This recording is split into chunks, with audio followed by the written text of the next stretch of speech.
fofo.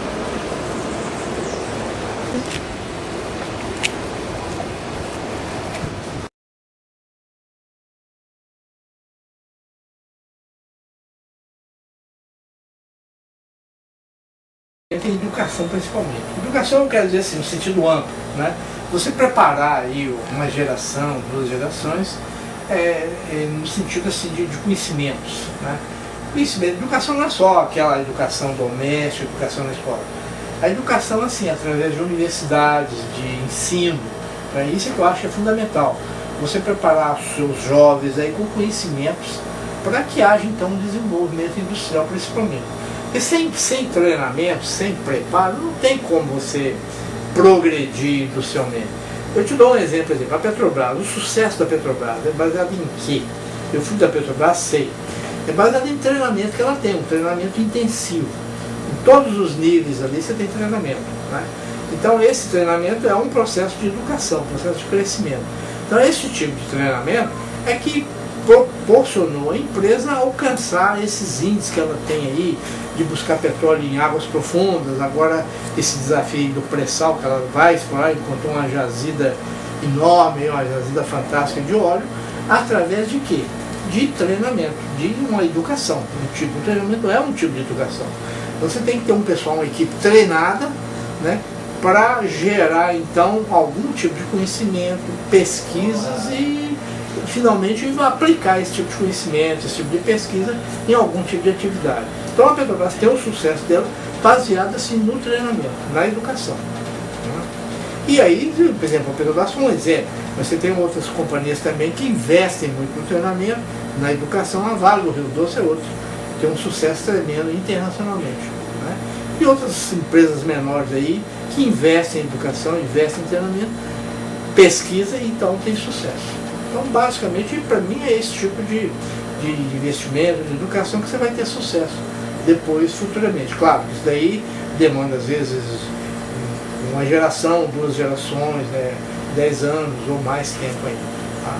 Então, eu acho que isso daí é fundamental. Eu acho, assim, por exemplo, que vocês jovens têm um futuro muito promissor no Brasil, porque a gente está vendo que esse tipo de educação que eu me refiro está sendo ampliado através de universidades, a diversificação de ensino, diversificação de universidades, né? E o ensino a gente está vendo que está melhorando. Embora tenha algumas críticas a ser feitas, né? Às vezes em termos assim, de massificação do ensino, mas a gente nota que, de um modo geral, o jovem tem bastante mais conhecimento, tem bastante mais oportunidade, né, de frequentar boas universidades e crescer, digamos assim, em termos de conhecimento, crescer intelectualmente, profissionalmente, né? Isso aí é fundamental. Então a gente tem muita esperança em ver isso assim com bons olhos, com muito otimismo, esse crescimento dos jovens aí, através desse tipo de educação, através desse tipo de ensino. É o que eu tinha a dizer.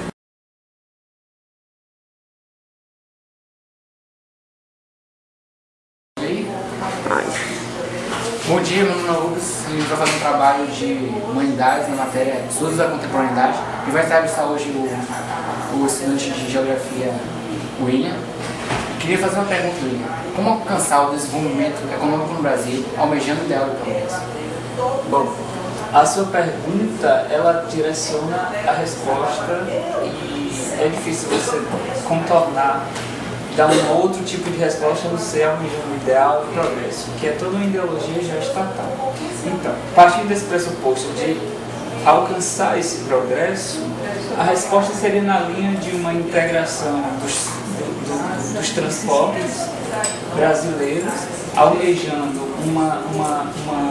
uma conexão entre as metrópoles, não só as metrópoles do Sul, mas também as metrópoles do Nordeste, juntamente com conexão com o Norte, que é a nova política do Estado, que é o povoamento do Amazonas. Então, a linha do progresso, se o progresso for entendido almejando o desenvolvimento das indústrias, essa seria uma um futuro que nós devemos almejar, que é a conexão das metrópoles de uma forma mais eficiente. Almejando o desenvolvimento social de ambas as classes, aí você já tem que prestar atenção por onde esse sistema técnico dos transportes vão perpassar, em quais cidades, por quais lugares. E também tem outros questionamentos. Esse ideal de progresso também passa pela linha das políticas ambientais. Por onde essas linhas de transporte, por onde esse sistema técnico vai se instalar. Então, tem toda uma preocupação, desde as indústrias até o impacto que isso vai alcançar, desde as populações ao redor dessas estradas, desse sistema de transporte. Quando eu falo sistema de transporte, é desde porto, a trem, a metrô e as rodovias. Então, tem todos os impactos em relação às populações e em relação aos impactos ambientais. Então, esse ideal de progresso, ele sendo pensado a partir do Estado, vem para a linha das metrópoles, a conexão das metrópoles, um sistema mais eficiente. Agora, pensando a partir do desenvolvimento social de ambos os setores da sociedade, aí vai ter que pensar com mais cuidado. A linha ambiental, que aí nós temos que ter cuidado. Então, tem essas três vertentes, mas a sua pergunta direciona para uma resposta de uma pessoa do Estado. Uma pessoa do Estado diria exatamente isso. Indústria, sistema empresarial e todas as metrópoles são conectadas. Agora, na linha mais humana, mais humanista, no caso, seria a pensar os problemas ambientais e os problemas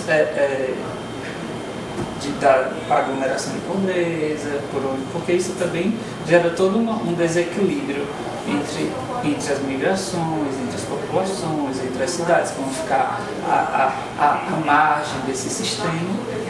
Tem todas essas problemáticas para se alcançar. Eu acredito que um progresso a partir dessa linha do desenvolvimento econômico seria repensar como a rede dos transportes está distribuída no território brasileiro.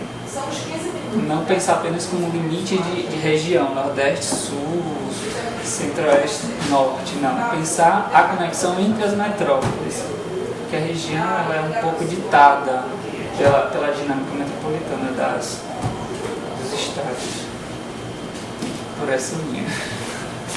Obrigado.